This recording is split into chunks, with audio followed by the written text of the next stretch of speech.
Welcome to today's Ukraine war update for May 6, 2026. The silence regime lasted minutes.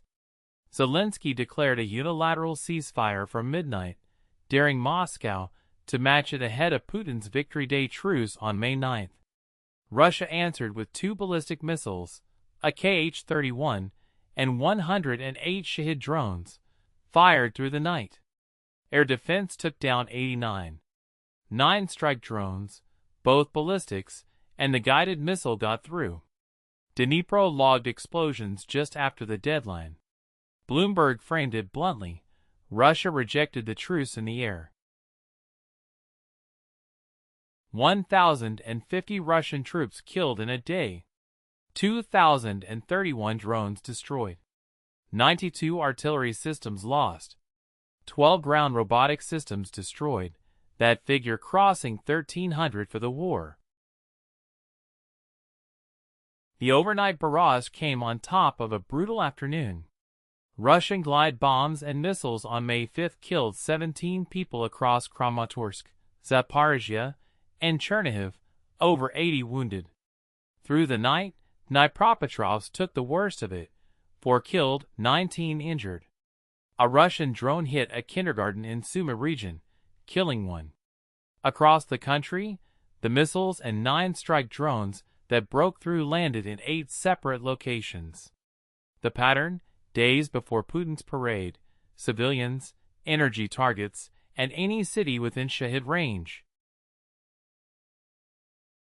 The General Staff logged 155 combat clashes for May 5.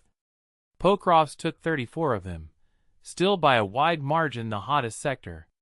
ISW also confirmed Ukrainian advances in Sumy Oblast and inside the Pokrovsk pocket itself, even as Russia kept pressing the same axis.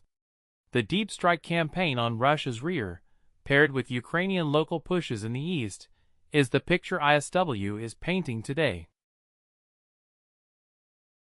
Kirishi remains offline. Ukraine's strike on Russia's number 2 refinery, covered yesterday, has now had 24 hours to settle. Reuters source pegs the damage at roughly 40% of the plant's capacity, with 3 of 4 primary distillation units down. That is around 400,000 barrels a day taken out of Russia's processing chain. Russian refining throughput is already at a 16-year low. The Kirishi outage tightens the screw further heading into Victory Day.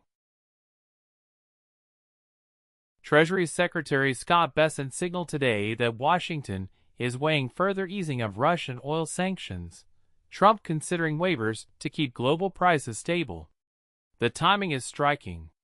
Ukraine just knocked out 7% of Russia's refining base, and the United States is publicly considering loosening the financial pressure that complements those strikes. Zelensky has separately warned that Moscow is demanding broad sanctions relief, including swift access, as its price for any ceasefire. The diplomatic and the kinetic tracks are pulling in opposite directions. That wraps up today's update.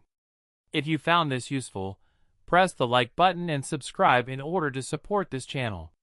Stay informed, stay safe, and I'll see you tomorrow.